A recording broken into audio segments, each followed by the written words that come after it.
राम राम किसान भाइयों, मैं नितिन फिर से हाजिर हूँ आपके अपने चैनल नितिन देओल में। किसान भाइयों, आज हम बात करेंगे धान की फसल जब हमारी 55 से लेकर के 60 दिन 65 दिन के आसपास की होती है। इस समय पर सबसे ज़्यादा जरूरी तत्व, सबसे ज़्यादा जरूरी खाद या सबसे ज़्यादा जरूरी स्प्रे कौन सा है, और इस समय पर हमें अपनी धान की फसल के अंदर ऐसी कौन सी देखरेख करनी है जिससे कि जो हमारी धान की फसल है बहुत ही अच्छी तरीके से हमें एक शानदार पैदावार निकाल करके दे सके। यदि इस समय पर किसान भाइयों हमसे थोड़ी सी भी चूक हो जाती है तो हमें काफ़ी ज़्यादा नुकसान किसान भाइयों देखने को मिल सकता है। वीडियो मुश्किल से 3 मिनट की होगी, लेकिन जानकारी आपको इतनी शानदार मैं आपको देने वाला हूँ कि वीडियो में यदि आप पूरा बना रहेंगे तो आप अच्छी तरीके से समझ जाएंगे कि आपको कौन सा कार्य किस समय पर अपनी धान की फसल के अंदर करना है। तो सबसे पहला जो कार्य किसान भाइयों आपको करना है कि अपनी धान की फसल के अंदर नमी बिल्कुल भी कम नहीं होने देनी है, पानी भर के अपने खेत के अंदर रखना है।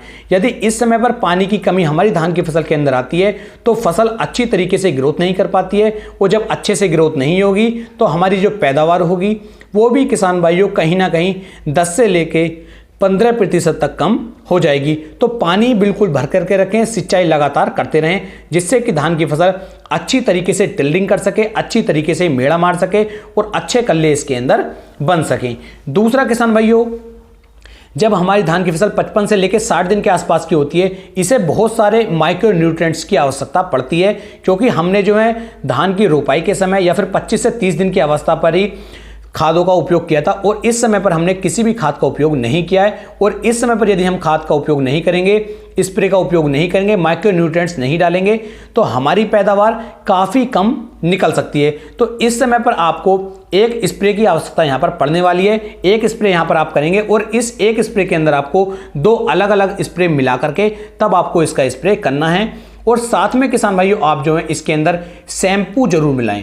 जो हमारा स्टिकर होता है, स्टिकर थोड़ा सा महंगा मिलता है तो मैं स्टिकर के लिए आपसे नहीं कहूँगा, लेकिन किसान भाइयों शैम्पू का इस्तेमाल आपको यहाँ पर जरूर करना है। यहाँ पर जो किसान भाइयों आप स्प्रे के रूप में लेंगे, आपको स्प्रे के रूप में यहाँ पर लेनी है जो हमारी इफ़को कंपनी की आती है सागरिका।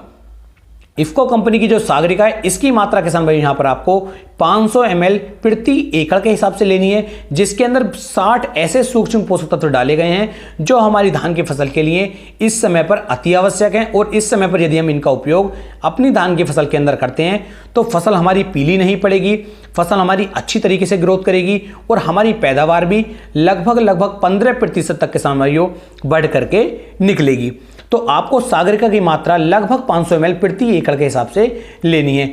इसके साथ में किसान भाई दूसरा जो स्प्रे यहाँ पर आपको लेना है, इस स्प्रे का उपयोग भी धान की फसल के अंदर यहाँ पर बहुत ही ज़्यादा कार्य करेगा और बहुत ही शानदार पैदावार यहाँ पर हमें निकाल करके देने में हमारी सहायता कर सकता है। यहाँ पर जो आपको स्प्रे करना है वो करना है NPK 05234 का।